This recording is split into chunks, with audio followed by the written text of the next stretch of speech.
नमस्कार दोस्तों, SJS Oxford YouTube channel में आपका स्वागत है। हम बाबूराम सक्सेना संस्कृत व्याकरण प्रवेश का कृति से संबंधित अध्ययन कर रहे हैं। इस कृति का जो है प्राकथन से संबंधित अध्ययन किया जा रहा है, जो 29 पेज पर है। यानी इस प्राकथन में हम संज्ञाएं एवं परिभाषाओं से संबंधित अध्ययन कर रहे हैं, जिनमें कुछ संज्ञाएं हो चुकी हैं, कुछ शेष हैं जिनके बारे में हम अब अध्ययन करते जाएंगे क्रमवार। तो पहली संज्ञा है वृद्धि संज्ञा, गुण संज्ञा, संप्रसारणम, टी संज्ञा और उपधा संज्ञा। यानी यहाँ तक हमने अध्ययन कर लिया। इसके बाद में अब जो है हम अध्ययन करेंगे, देखो, यानी प्रातिपदिक संज्ञा का भी हमने अध्ययन कर लिया और प्रातिपदिक संज्ञा के बाद में अध्ययन करेंगे हम पद संज्ञा का। तो जो पद संज्ञा है वो क्या होती है, इसके बारे में हम डिटेल से जानेंगे। चलिए स्टार्ट करते हैं हम अपना टॉपिक। तो टॉपिक है हमारा पद संज्ञा। क्या होती है पद संज्ञा? तो पद संज्ञा में परिभाषा है पद संज्ञा की, सुप और तिंग प्रत्ययों से युक्त होने पर कोई भी शब्द पद बनता है। क्लियर हुआ? यानी सुप और तिंग प्रत्यय जिस शब्द में लग जाएंगे वो शब्द न रह करके क्या बन जाएगा, वो संस्कृत भाषा का पद बन जाएगा। यहाँ तक क्लियर हुआ ना? यानी कोई भी शब्द है, जैसे मान लीजिए कोई भी शब्द है हमारे पास, शब्द कोई भी हो सकता है, और उसमें यानी सुप या तिंग ये प्रत्यय अगर जुड़ जाएं, अगर ये प्रत्यय जुड़ जाएंगे तो ये जो शब्द बनेगा ना, ये वाला जो शब्द बनेगा वो शब्द क्या हो जाएगा, शब्द बनेगा, वो पद कहलाएगा। वो शब्द पद होगा जिसमें सुप प्रत्यय या तिंग प्रत्यय लग जाएंगे।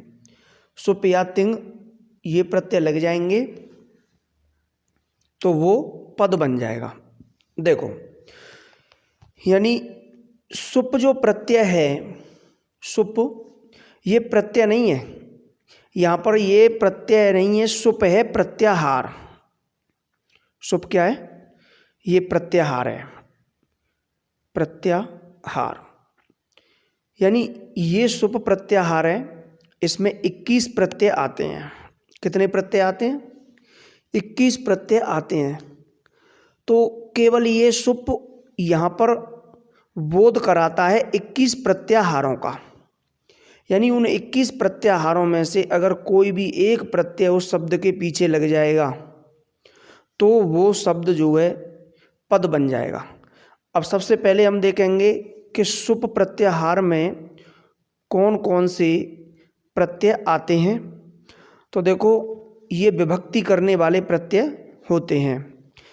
सुप प्रत्याहार में विभक्ति करने वाले प्रत्यय होंगे। तो यहाँ पे देखो, प्रथमा विभक्ति, द्वितीया विभक्ति और तृतीया विभक्ति, चतुर्थी विभक्ति, पंचम विभक्ति। यहाँ डालेंगे एक वचन, ये होगा द्विवचन, ये होगा बहुवचन। ठीक, ये विभक्तियाँ हो गई प्रथमा, द्वितीया, तृतीया, चतुर्थी, पंचमी, षष्ठी, सप्तमी और संबोधन। अब यहाँ स्पेस नहीं है तो सप्तमी यानी षष्ठी, सप्तमी और संबोधन को अभी बताएंगे, जब पहले यानी पंचमी विभक्ति तक पढ़ लो। देखो, ये है सो, प्रथमा में सो, औ, जस। सो औ जस प्रथमा में आएंगे।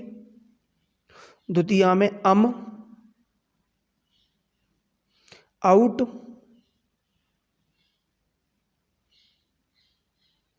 सस। तृतीया में टा, भ्याम भिस, टाभ्याम भिष। चतुर्थी में गे व्याम भ्यस। पंचमी में घ्यसी भ्याम भ्यस। यहां तक समझ में आया? यानी प्रथमा विभक्ति के एक वचन में सु होगा, क्या होगा? सु। द्विवचन में औ होगा, द्विवचन में औ होगा, और बहुवचन में होगा जस।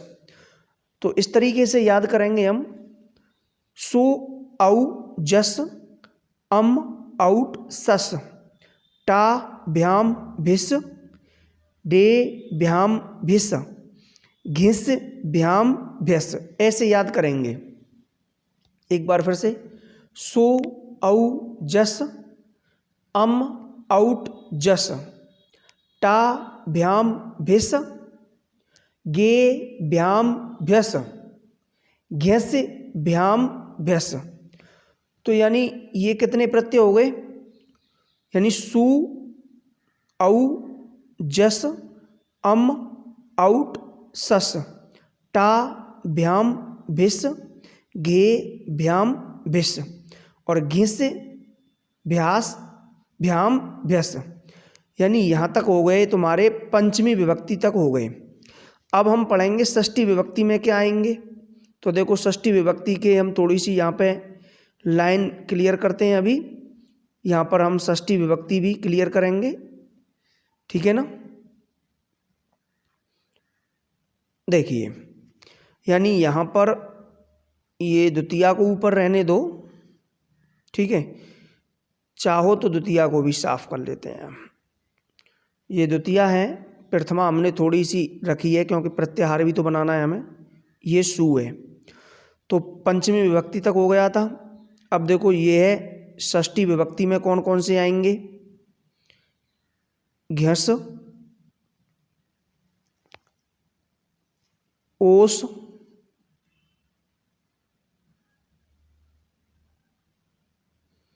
घ्यस ओस आम, घ्यस ओस आम। और सप्तमी जो विभक्ति होगी उसमें घ आएगा, घी, ओस, घी, ओस, सुप, अंत में सुप है। तो देखो ये षष्ठी विभक्ति में क्या आएगा? घ्यस, क्या आएगा? घ्यस ओस आम, घी ओस सुप, ये प्रत्यय आएंगे। तो एक बार फिर से बोलेंगे। सो औ जस, अम औट जस, सॉरी यार, दोबारा बोलेंगे प्रथमा से सप्तमी तक बोल के सुनाएंगे।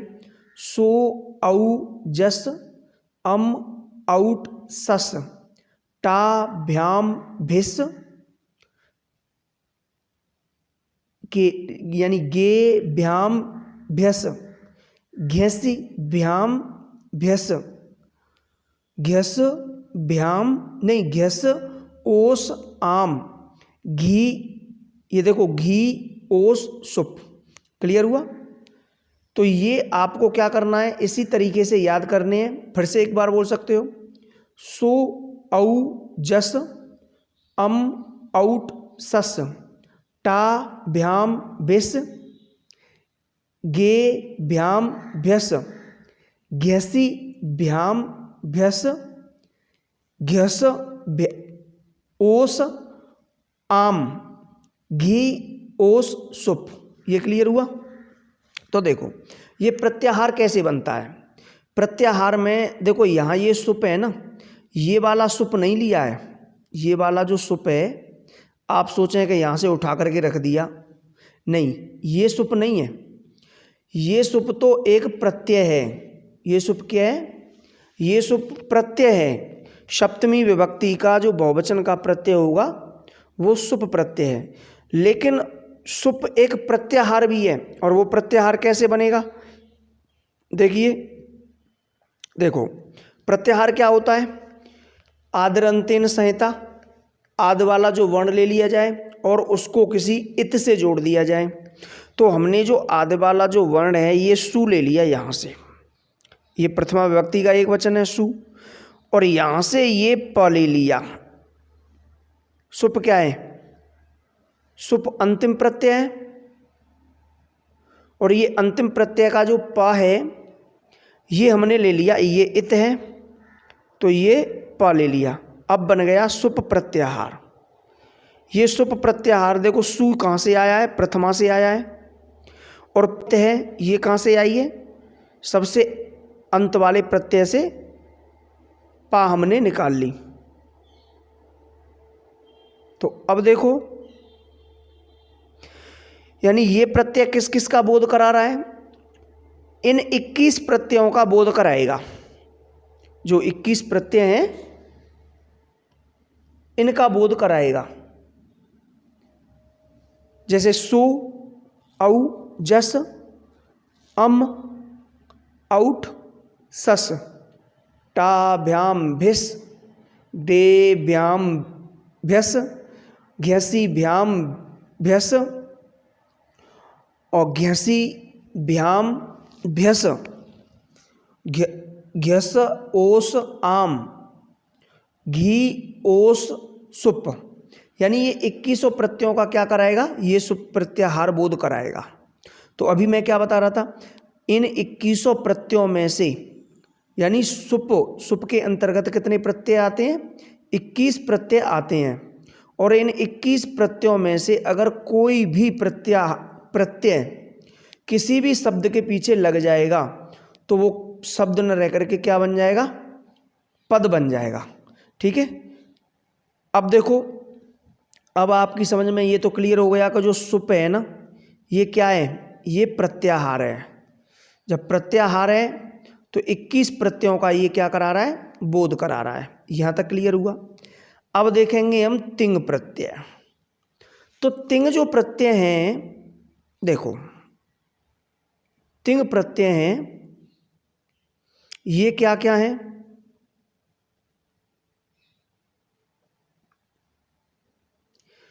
देखो तिंग जो प्रत्यय हैं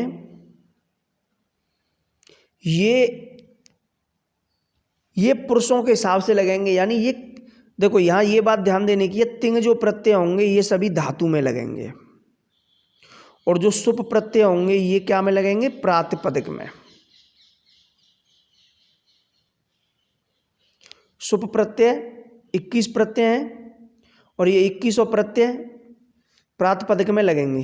प्रातिपदिक क्या होते हैं? अर्थवत धातु प्रत्यय प्रातिपदिकम। समझ में आ रहा होगा। धातु और प्रत्ययों को छोड़ करके सभी शब्द क्या होते हैं? जो अर्थ रखते हैं प्रातिपदिक होते हैं। तो उन प्रातिपदिकों में क्या होगा? उन प्रातिपदिकों में सुप प्रत्यय लगेंगे, और जो तिंग है ये किस में लगेंगे? ये तिंग जो है धातु में लगेंगे। तो देखो तिंग प्रत्यय कौन कौन से होते हैं ये भी समझ लीजिए। मैं यहाँ लट लकार की बात करूँगा। तिंग प्रत्यय जो होंगे, देखो तिंग जो प्रत्यय होंगे ये एक्चुअल में 2 प्रकार के होते हैं। एक होते हैं परस्मैपदी, इनकी संख्या 9 होती है। एक होती है आत्मनेपदी, इनकी संख्या भी 9 होती है।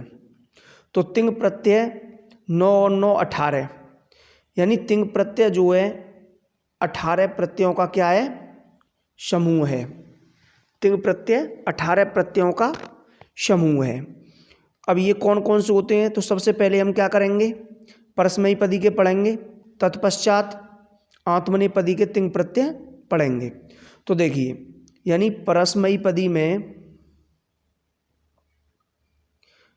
परस्मैपदी में जो तिंग प्रत्यय होते हैं वो क्या क्या होते हैं? यहाँ हो गया प्रथम पुरुष, ये हो गया मध्यम पुरुष और ये हो गया उत्तम पुरुष। यहाँ लेंगे एक वचन, यानी साफ करो इसको, परस्मैपदी के पढ़ रहे हैं अब तो ध्यान आ गया होगा। यहाँ लिखेंगे एक वचन, द्विवचन और बहुवचन। तो एक वचन लट लकार में क्या होंगे? एक वचन के लट लकार में यानी आत्मनेपदी में जो प्रत्यय होंगे वो इस प्रकार होंगे, देखो, ति, तस, अंति। ये प्रथम पुरुष एक वचन, द्विवचन और बहुवचन के परस्मैपदी में तिंग प्रत्यय हैं। अब मध्यम पुरुष के पढ़ेंगे हम से, वस,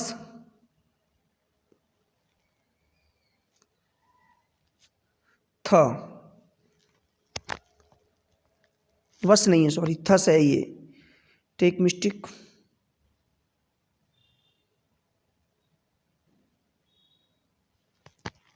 थस, ये मध्यम पुरुष के हो गए।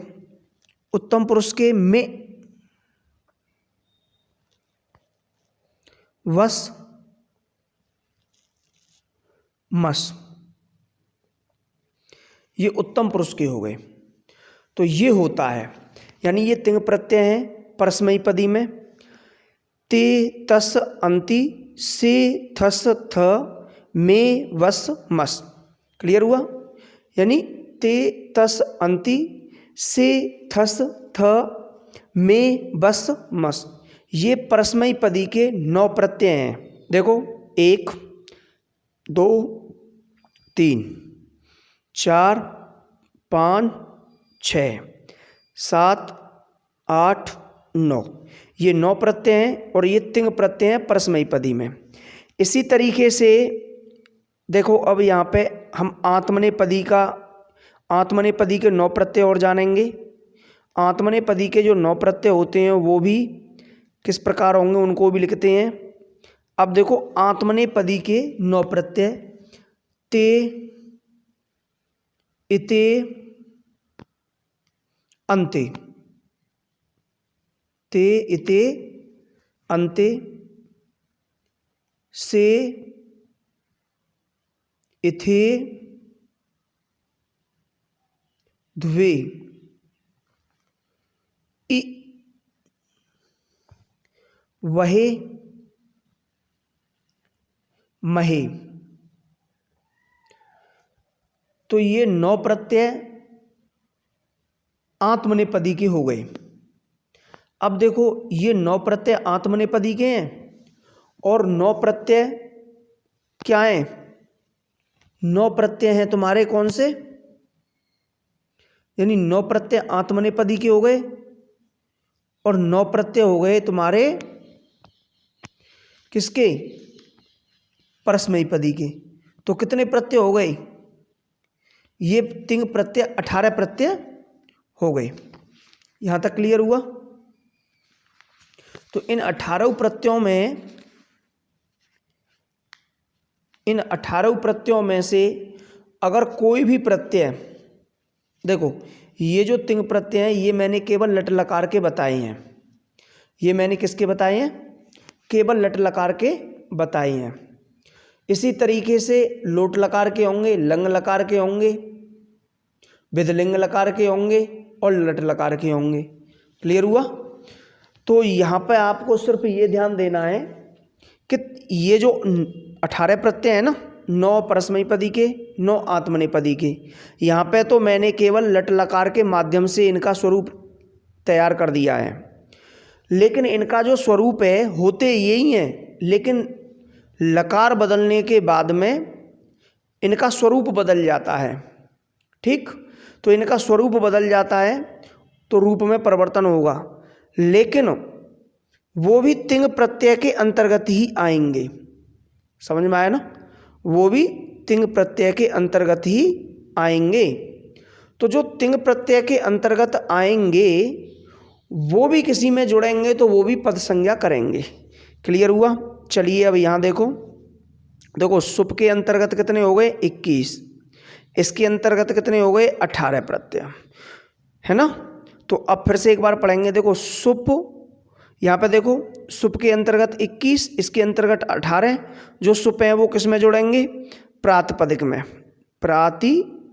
ये प्रातिपदिक में जुड़ेंगे। और जो ये कौन से हैं, ये किस में जुड़ेंगे? तिंग प्रत्यय, ये धातुओं में जुड़ेंगे। क्लियर हुआ? तो सुप और तिंग, फिर से एक बार पढ़ेंगे। सुप और तिंग प्रत्ययों से युक्त होने पर कोई भी शब्द पद बनता है। कोई भी शब्द क्या बन जाएगा? पद बनता है।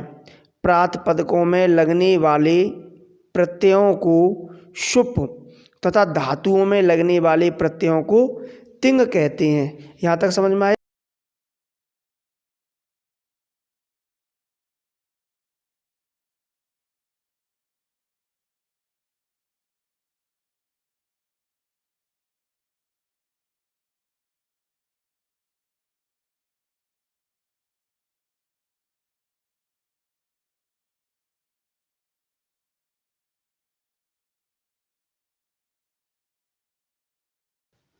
अब यहाँ पे देखो ये है सुप और तिंग, ठीक। तो देखो यहाँ पे एग्जाम्पल की दृष्टि से समझाया गया है। राम, क्या किया गया है? राम में सुप्रत्यय से राम शब्द बना। देखो ये राम है, राम हिंदी का शब्द है, हम इसको पद बनाना चाहते हैं। पद बनाएंगे तो इसमें सुप या तिंग में से कोई ना कोई एक प्रत्यय लगाना पड़ेगा। तो सुप प्रत्याहार का हमने प्रथमा विभक्ति का एक वचन का सु लगा दिया। जब प्रथमा विभक्ति के एक वचन का सु लगाएंगे तो देखो राम, ये राम है, प्लस इसको अलग अलग खोल दो सूत्र को, ये ऊ हो गया। उपदेशे अजनुनासिक इत से इस ऊ की क्या हो गई? इत संज्ञा हो गई। और तस्य लोप से ये क्या हो गया? लोप हो गया। और राम, ये सा किस में जुड़ जाएगा? ये सा इसमें जुड़ गया, केवल सा बचा। अब सससो जुसरू से ये सा का क्या हो जाएगा? विसर्ग हो जाएगा, जो संधियों में चर्चा की जाएगी। ये सा का क्या हो गया? इस वाले सा का विसर्ग हो गया, ये सा विसर्ग में बदल गया, रूप बन गया राम। ये तो यहाँ पे देखो शब्द है, और यहाँ पे क्या है? यहाँ पर ये पद बन गया। यहाँ तक समझ में आया? तो राम शब्द इसी तरीके से, ये तो मैंने एक सुप प्रत्यय की बताई है। इसी तरीके से सुप सो औ की करेंगे तो रूप बनेगा राम औ। जस की करेंगे रामा, ठीक, यानी रामा, ये शब्द बन जाएंगे, पद बन जाएंगे। तो इस तरीके से जो सुप के अंतर्गत या तिंग प्रत्ययों के अंतर्गत जितने भी मैंने अभी प्रत्यय गिनाए थे आपको, उनमें से अगर कोई भी प्रत्यय किसी शब्द के पीछे लगेगा तो वो क्या हो जाएगा? वो पद बन जाएगा। तो देखो राम शब्द से सुप्रत्यय लगा और राम शब्द बना, यह पद हुआ। अब ये वाला जो शब्द क्या बन गया? ये पद बन गया। और ये शब्द क्या? ये शब्द था, ये पद नहीं था, क्योंकि इसमें सुप्रत्याहार नहीं लगा हुआ था, कोई भी प्रत्यय नहीं लगा हुआ था। अब इसमें सुप्रत्यय लगा तो ये शब्द बना राम। अब ये क्या बन गया? ये पद बन गया। इसी प्रकार भू धातु लो, और भू धातु में क्या करेंगे? तिप जोड़ेंगे। देखो जैसे भू है, भू में हम क्या जोड़ेंगे? तिप जोड़ेंगे। तो एक रूल्स आता है कि भू धातु में, ये बवादगढ़ की धातु है, जब कोई भी प्रत्यय लगाते हैं इन धातुओं में, कोई भी तिंग प्रत्यय लगाएंगे तो यहाँ पर सप वर्ण वो लगेगा, विकर्ण, यानी सप विकर्ण यहाँ पर लगेगा। तो देखो सप विकर्ण लगेगा तो यहाँ पे क्या होगा? ये है भू। अब देखो इसको खोल दो, स, अ और प, और पीछे जोड़ेंगे हम देखो तिप, यानी ये सप विकर्ण अपनी ओर से आता है। इसकी चर्चा भी इसे भी बताएंगे। जो बवादगढ़ की धातुएं होती हैं उनमें तो देखो लसक को तद्धिते से ये सा है, इसकी इत संज्ञा हो जाएगी। हलंत्यम से इसकी इत संज्ञा हो जाएगी। इन दोनों का लोप होगा। क्या बचेगा? ये देखो भ, और ये क्या है? उ, और ये क्या है? अ, और पीछे ये क्या है? तिप। ठीक। अब यहाँ पे देखो, यहाँ है उ, और ये क्या है? यहाँ है उ, और ये है आ। क्लियर हुआ? तो यहाँ पर कौन सी संधि हो जाएगी? यानी अब आदेश हो जाएगा यहाँ पे। ठीक है। और ये सारी चीज़ें संधि पढ़ने के बाद में आप करोगे क्लियर, जब अच्छे से समझ में आएगा। तो यहाँ क्या हो जाएगा? अब आदेश। तो देखो लगाओ यहाँ पे, देखो भ,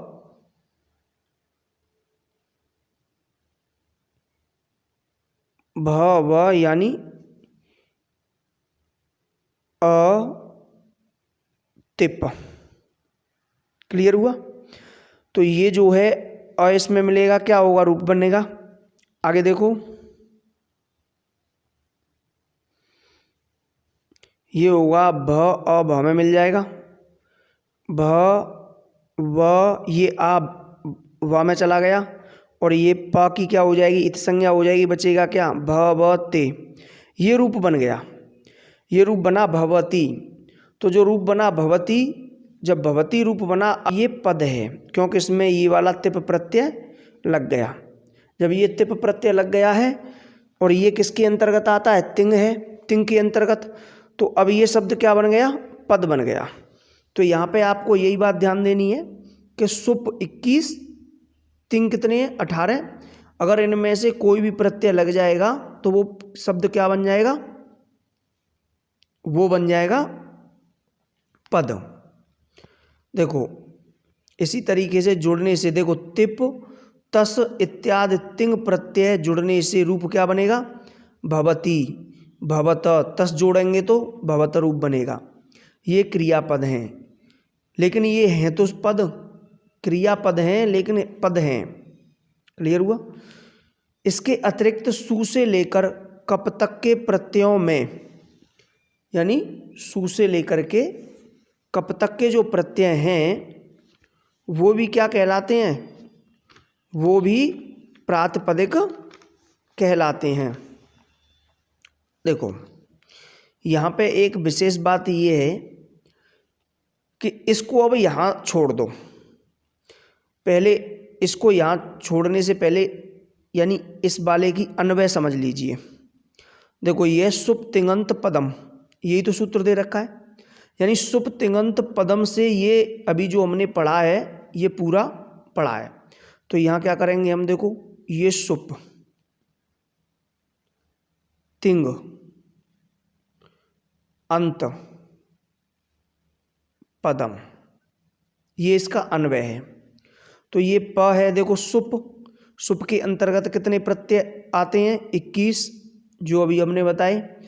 ये किस में जुड़ेंगे? 21 प्रातिपदिक में जुड़ेंगे। यानी प्रातिपदिक में जुड़ने वाले शुप प्रत्यय, और शुप के अंतर्गत कितने आते हैं? 21 प्रत्यय आते हैं। तो प्रातिपदिक में जुड़ने वाले जो 21 प्रत्यय हैं, और तिंग के अंतर्गत कितने प्रत्यय आते हैं बताइए? तिंग के अंतर्गत आते हैं 18, है ना? ते तस झे ऐसे करके आते हैं, जो अभी बताया था मैंने। तो ये प्रातिपदिक के अंतर्गत 21 हैं जो प्रातिपदिक में लगेंगे सुप के अंतर्गत, और तिंग है 18, ये किस में लगेंगे? धातु में लगेंगे। ठीक। तो यहाँ पे ये बात बताई गई है। देखो अन्वय से अर्थ हम निकाल लेते हैं एक बार, कि सुप और तिंग में अंत होने वाले शब्द पद कहलाएंगे। समझ में आया होगा? यानी सुप और तिंग में अंत होने वाले, यानी जिन शब्दों में सुप और तिंग लग जाएगा तो वो अंत हो जाएगा सुप और तिंग पर वो शब्द, और वही क्या कहलाएगा? पद कहलाएगा। ठीक। अब इसका हम अन्वय करेंगे। देखो अन्वय कैसे करेंगे? देखिए, तो ये सो और ये प ता में मिलेगा, ठीक है, क्या हो जाएगा? सुप तिङंत। अब ये अ इसमें आ जाएगा, सुप,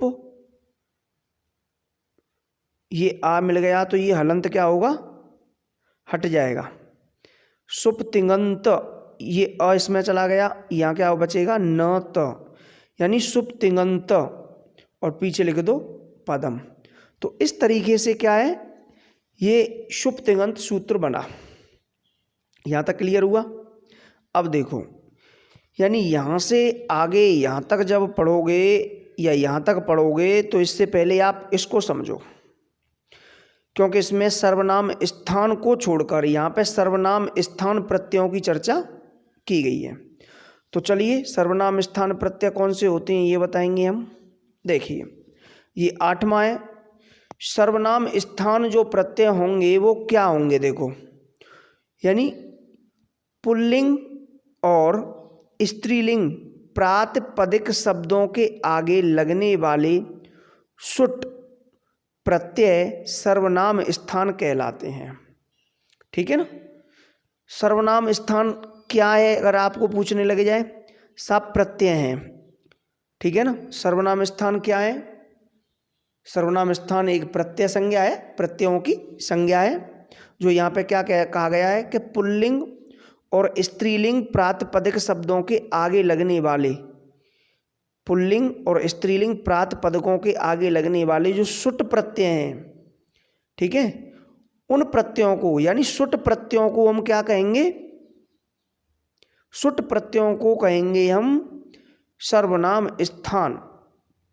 इस सुट के अंतर्गत क्या है? देखो, सु, औ, जस, अम, आउट, और इनकी चर्चा मैं पहले कर चुका हूं। ये देखो, यानी प्रथमा विभक्ति, एक वचन, द्विवचन, बहुवचन, यही तो बताया था। द्वितीय विभक्ति, देखो, सो, औ, जस, अम, आउट,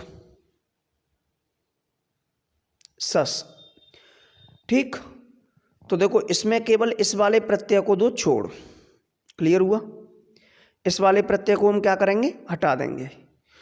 तो यानी यहां पर केवल प्रथमा के ये तीनों प्रत्यय और द्वितीया के ये दोनों प्रत्यय, प्रथमा के तीनों प्रत्यय और द्वितीया के ये दोनों प्रत्यय क्या हो जाएंगे? ये जो है सुट के अंतर्गत आते हैं। ये है सो, ठीक, ये हो गया सो, और यहां से ले लो ये टा, इसको मिला दो, सुट। तो सुट क्या है? ये प्रत्याहार बन गया। जब प्रत्याहार बन गया सुट, सुट एक प्रत्याहार है, ये 5 प्रत्ययों का बोध कराता है। यानी जो प्रत्याहार बनाया, देखो, यहां से सु ले लिया और यहां से ट ले लिया, शब्द बन गया सुट। तो सुट क्या है? प्रत्याहार है। जब ये प्रत्याहार है तो सु, औ, जस, अम, आउट, इन 5 प्रत्ययों का क्या कराएगा? बोध कराएगा। तो यहाँ पे ये ध्यान देने की चीज है कि जो सुट प्रत्यय है ना, वो स्त्रीलिंग और पुल्लिंग, यानी पुल्लिंग और स्त्रीलिंग प्रातिपदिकों में जब लगेंगे तो वो प्रत्यय क्या कहलाएंगे? सर्वनाम स्थान कहलाएंगे। यहाँ तक समझ में आया? यानी जब वो पुल्लिंग और स्त्रीलिंग में लगेंगे तो वो क्या कहलाएंगे? प्रातिपदिक कहलाएंगे। लेकिन जब ये 5 प्रत्यय, यानी सु, औ, जस, अम और आउट, ये 5 प्रत्यय ये किसके अंतर्गत आएंगे? सुट। यानी जो सुट प्रत्यय हैं या जो 5 प्रत्यय हैं ये नपुंसक लिंग में लगेंगे। जब ये नपुंसक लिंग में लगेंगे तो ये क्या है? सर्वनाम स्थान नहीं होंगे। सर्वनाम स्थान नहीं होंगे। यहां तक समझ में आया? जब नपुंसक लिंग में लगेंगे ये ही 5 प्रत्यय तो सर्वनाम स्थान नहीं होंगे, लेकिन जब पुल्लिंग में और स्त्रीलिंग में लगेंगे तो ये सर्वनाम स्थान प्रत्यय कहलाएंगे। तो यहाँ तक समझ में आया। ये चीज़ समझानी थी कि सु, औ, जस, अम और आउट, ये 5 प्रत्ययों को हम क्या कहते हैं? सुट कहते हैं। और ये सुट प्रत्याहार के अंतर्गत आएंगे। और ये 5 प्रत्यय क्या कहलाएंगे? सर्वनाम स्थान कहलाएंगे। और इन सर्वनाम स्थान को करने वाला जो सूत्र है सुड नपुंसकस्य, जो पहले अध्याय के पहले पाद का 43वां सूत्र है, सुड नपुंसकस्य। देखो अलग अलग तोड़ के अन्वय करो। शुट अनपुंसकस्य,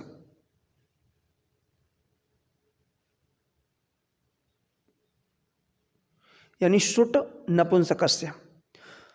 तो सुट के अंतर्गत तो वो 5 प्रत्यय हैं, बिल्कुल। कौन कौन से? सु, औ, जस, अम और आउट। यानी देखो ये रहे सु, औ, जस, अम, आउट, ये 5 प्रत्यय हैं, ये सुट प्रत्याहार के अंतर्गत। और पीछे दे दिया है अनपुंसकस्य, यानी अनपुंसकस्य का मतलब है नपुंसक लिंग के अलावा, यानी नपुंसक लिंग के अलावा, अर्थात नपुंसक लिंग को छोड़ करके। अनपुंसकस्य कहा है, नपुंसक लिंग नहीं हो। अगर मान लो ये 5 प्रत्यय हैं और ये प्रत्यय किसी नपुंसक लिंग में लग रहे हैं, तो वहां पर सर्वनाम स्थान संज्ञा नहीं होगी, वहां तो पद संज्ञा होगी। लेकिन अनपुंसकस्य का मतलब है यानी जो नपुंसक लिंग शब्द न हो और उसमें ये जुड़े, अर्थात पुल्लिंग और स्त्रीलिंग, पुल्लिंग और स्त्रीलिंग हो और उसमें ये 5 प्रत्यय लग रहे हैं, ठीक है, तो वहां पर ये क्या होंगे? वहां पर सर्वनाम स्थान संज्ञा बनेगी। समझ में आया? चलिए, यही चीज हमें समझानी थी, सुट नपुंसकस्य। तो इसका अन्वय कैसे करेंगे? देखो सु ट अनपुंसकस्य,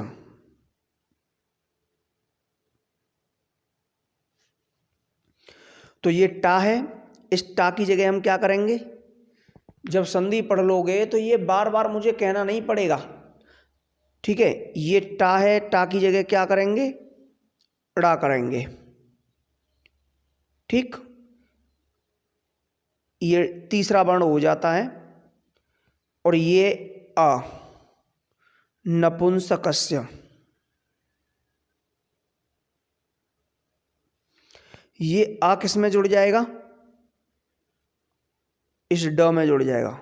सुड नपुंसकस्य, सुड नपुंसकस्य, मिला लीजिए, ये सूत्र ऐसे बनेगा। ये सूत्र है। देखो आपको अगर अन्वय आया है, अन्वय किया है, तो आपको भावार्थ लिखने में देर नहीं होगी। यहाँ तक क्लियर हुआ? तो मुझे उम्मीद है कि सर्वनाम स्थान संज्ञा भी आपने पढ़ ली होगी। क्लियर हुआ यहाँ तक? तो अब हम थोड़ा बैक चलते हैं, अब उसको पढ़ेंगे जो शेष पार्ट छूट गया था।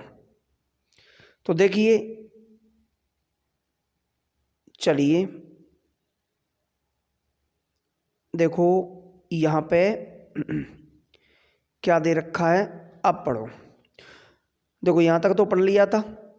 इसके अतिरिक्त सु से लेकर कप तक के प्रत्ययों में, सु से लेकर कप तक के प्रत्ययों में सर्वनाम स्थान को छोड़कर अन्य प्रत्ययों के आगे जुड़ने पर पूर्व शब्द की भी पद संज्ञा होती है, ठीक।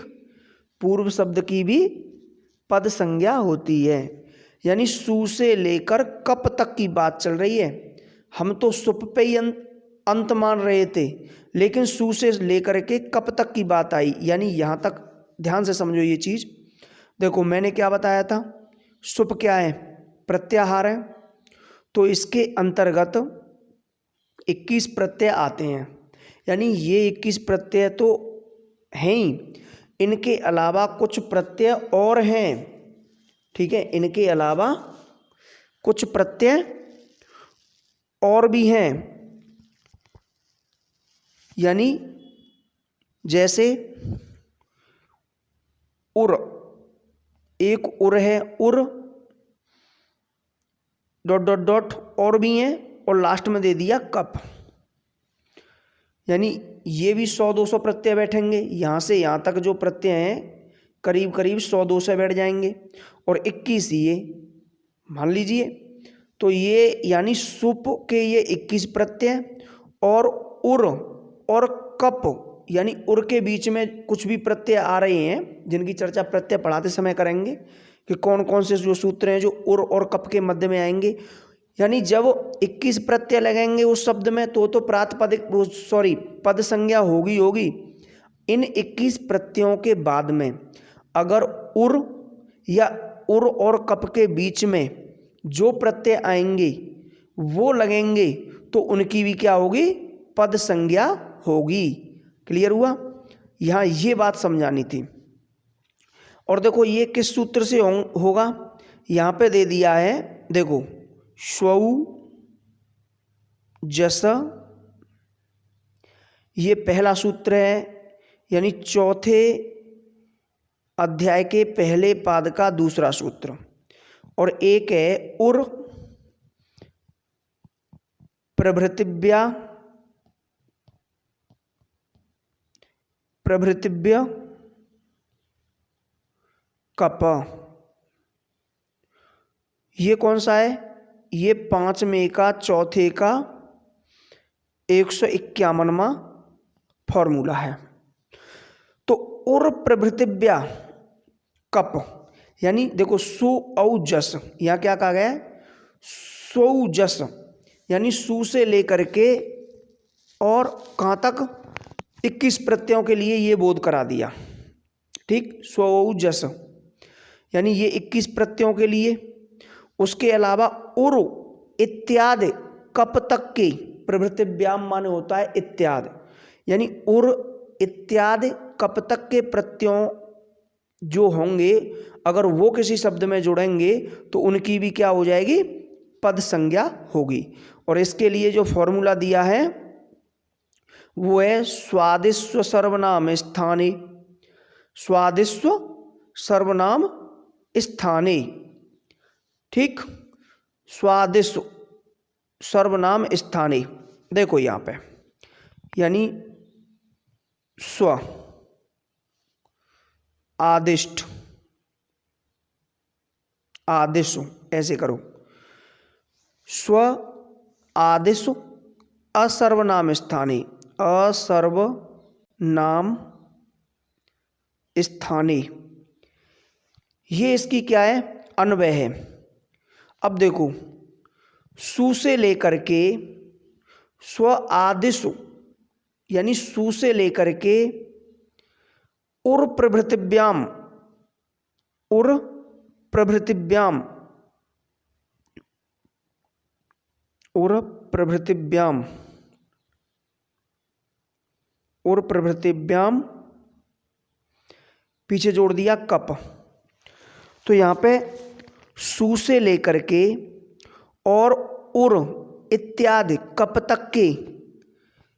तक के जो प्रत्यय होंगे वो किसी शब्द में यानी आदिशु किसी शब्द के आगे जुड़ते हैं, किसी शब्द के आगे जुड़ते हैं, आदिशु किसी शब्द के आगे जुड़ते हैं, लेकिन उन प्रत्ययों में असर्वनाम स्थानीय यानी जो असर्वनाम स्थानीय होंगे उनको छोड़ करके। अब देखो यहाँ पे हमने बोल दिया, देखो सुप के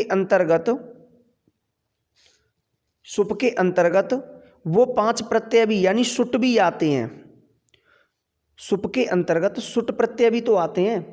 तो इन सुट प्रत्ययों को छोड़ करके, इन सुट 5 प्रत्ययों को छोड़ करके, इन सुट प्रत्ययों को छोड़ करके जो शेष सुप प्रत्यय होंगे प्लस उर से लेकर के ...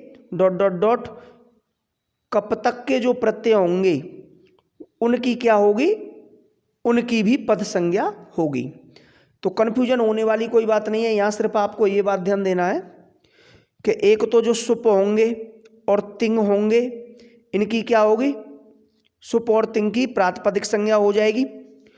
और दूसरी बात ये है, सुप के अंतर्गत जो सुट आ रहे हैं ये केवल 5 हैं, इनकी प्रातिपदिक संज्ञा कब नहीं होगी, जब नहीं होगी जब पुल्लिंग में और स्त्रीलिंग में ये 5 प्रत्यय लग रहे हैं, तो वहाँ पर सर्वनाम स्थान संज्ञा होगी।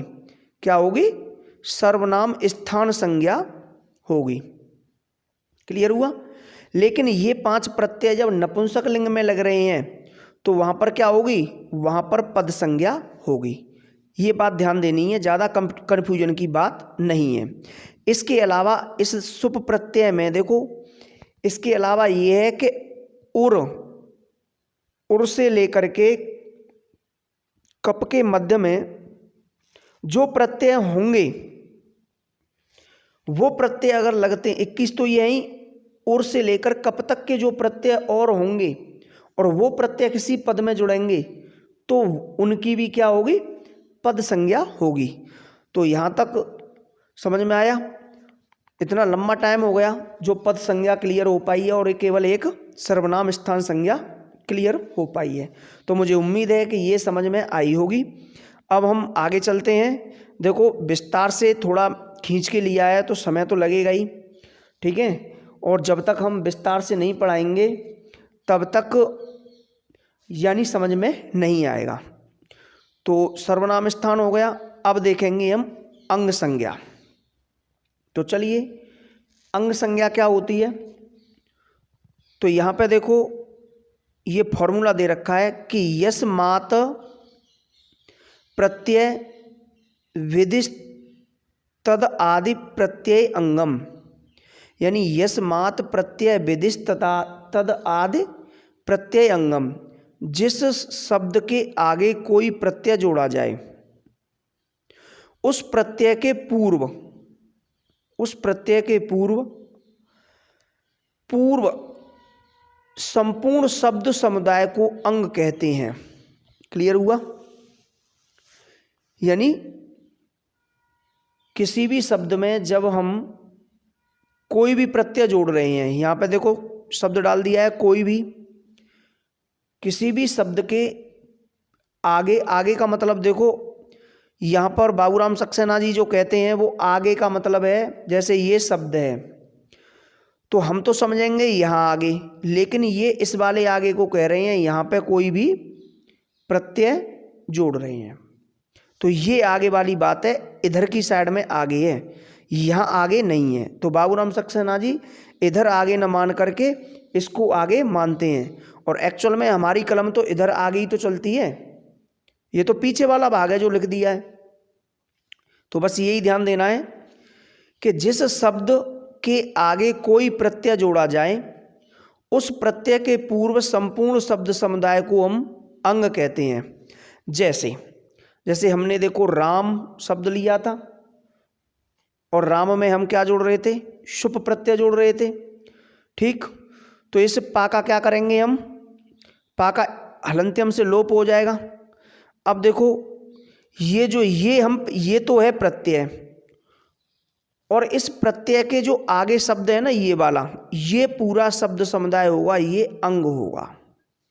क्लियर हुआ, ये अंग होगा।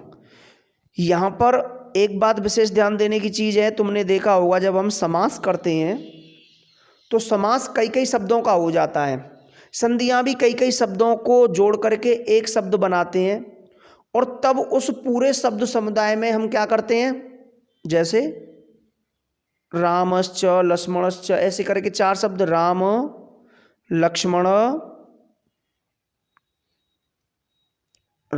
लक्ष्मणऊ। तो देखो यहाँ पर राम लक्ष्मणऊ, राम और लक्ष्मण ये समास किया है, और बड़ा करके दिखाएं, देखो राम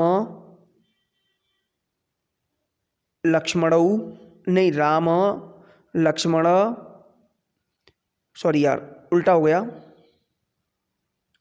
राम भरत लक्ष्मण राम भरत लक्ष्मण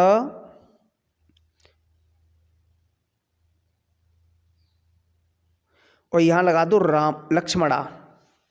अब देखो ये तीन है और तीन तीन भाई हैं, राम भरत लक्ष्मण। यहां पे समास हो रहा है, क्लियर हुआ? विभक्तियों का लोप करके इन तीनों में क्या हो गया? समास। लेकिन राम की विभक्ति का लोप है, भरत की विभक्ति का लोप है, और लक्ष्मण में देखो यहाँ पे एक प्रत्यय जुड़ा हुआ है। और कौन सा प्रत्यय जुड़ा हुआ है? ये है जस। ये जस प्रत्यय इसमें लक्ष्मण में जुड़ा हुआ है। तो देखो यहाँ पे थोड़ा सा हम एक बार फिर आपको क्लियर करके बताएं। जैसे भाई ये पद है राम भरत लक्ष्मण, ये पूरा का पूरा क्या है? पद। इसमें क्या जोड़ दिया हमने? जस प्रत्यय जोड़ दिया। तो देखो ये जो विभक्ति है ये एक्चुअल में लक्ष्मण में लग रही है, लेकिन ये पूरा का पूरा क्या है? शब्द समुदाय, तो ये पूरा है ना। तो इस प्रत्यय के आगे राम भरत लक्ष्मण ये पूरा शब्द समुदाय है, ये पूरा इसमें लक्ष्मण में नहीं लग रही। ये शब्द तो इसके जुड़े हुए हैं ना, यहाँ समास हुआ है, तो ये पूरा का पूरा क्या कहलाएगा? अंग कहलाएगा।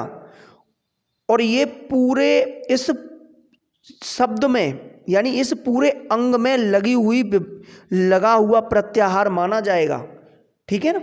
या ये नहीं है कि केवल ये लक्ष्मण में ही लग रही है, यानी इस पूरे अंग में लगा हुआ प्रत्यय माना जाएगा। क्लियर हुआ? तो यही है यस। यहां देखो अन्वय कर लेते हैं।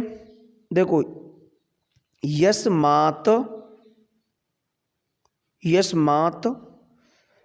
प्रत्यय विधि, यस्मात् प्रत्यय विधि तद आदि प्रत्यये अंगम, प्रत्यय अंगम। यस्मात् जिससे प्रत्यय, जिससे आदि माने पूर्व पद, आगे वाला पद, प्रत्यय जिससे प्रत्यय जोड़ा जाए, जिससे प्रत्यय विधि, प्रत्यय का विधान किया जाए, जिससे प्रत्यय का विधान किया जाए। तद माने वह, जिससे प्रत्यय का विधान किया जाए। समझ में आई? आदि ले लो, आगे, यानी जिससे आगे प्रत्यय का विधान किया जाए, उस प्रत्यय के आदि में यानी पूर्व में, ऐसे मान लो। देखो यानी जिस शब्द से प्रत्यय का विधान किया जाए, उस प्रत्यय के आदि में जो शब्द समुदाय होगा, यानी वह शब्द समुदाय होगा, वो क्या होगा? अंग संज्ञा होगा। यहां तक क्लियर हुआ? यानी जिस शब्द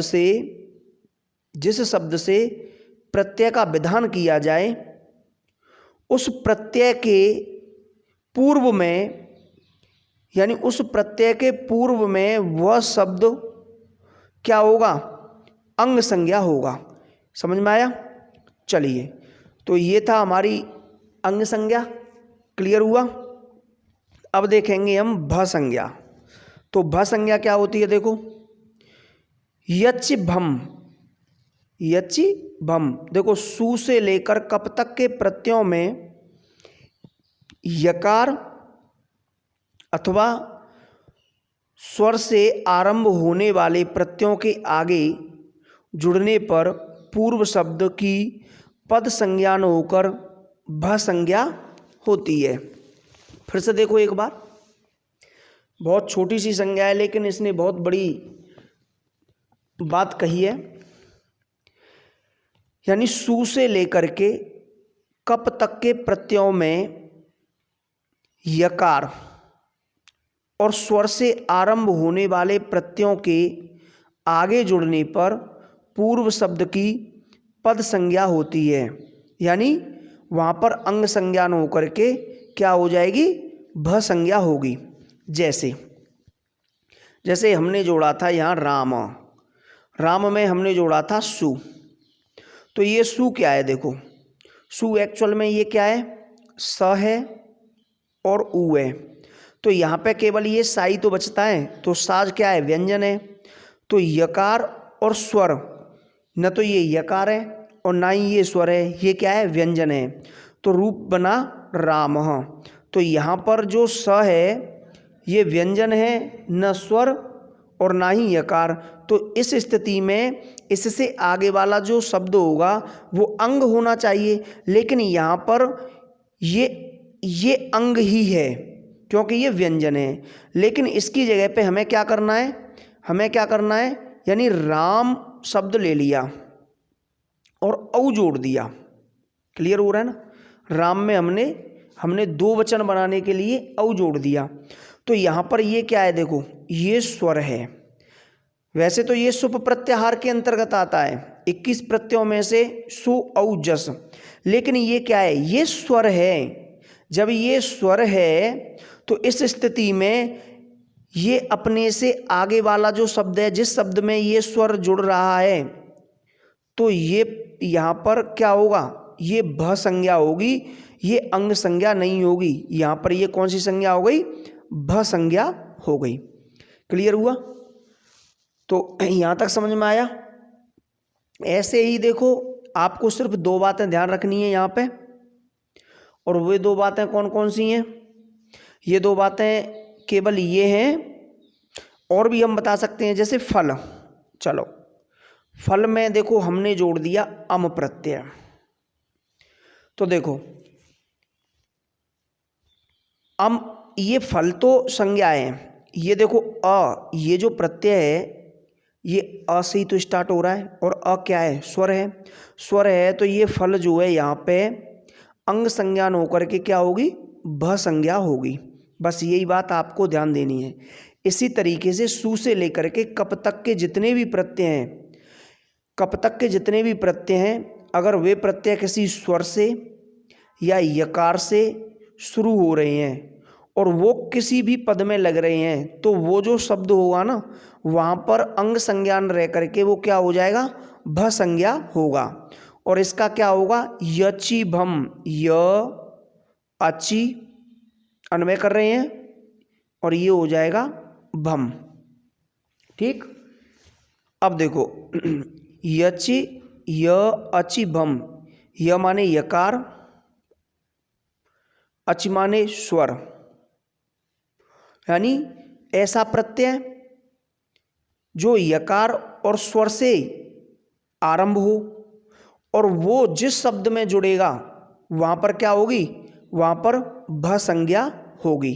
क्लियर हुआ, ये भ संज्ञा है ना, ये देखो भम, इसमें भी अम प्रत्यय लगा हुआ है। कौन सा प्रत्यय लगा हुआ है, अम प्रत्यय लगा हुआ है। जैसे बोलते हैं ना फलम, ठीक, कलम, कलम, फलम, ये चीज, ठीक, तो ये है भ संज्ञा यचि भम।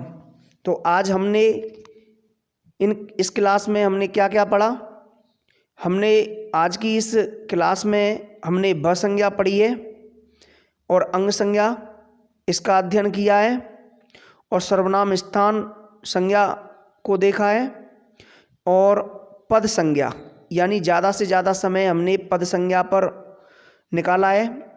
तो देखिए आज हम अपनी क्लास को यहीं विराम देते हैं, और इससे आगे हम पढ़ेंगे यानी घु, घ, ठीक है ना, विभाषा, निष्ठा इत्यादि संज्ञाओं को आगे पढ़ते हुए जाएंगे। लेकिन ये हमारी जो क्लास है थोड़ी लंबी हो जाएगी, बड़ी हो जाएगी, इसलिए हम अपनी वाणी को यहीं विराम देते हैं। हम नेक्स्ट क्लास में मिलेंगे, तब तक के लिए धन्यवाद।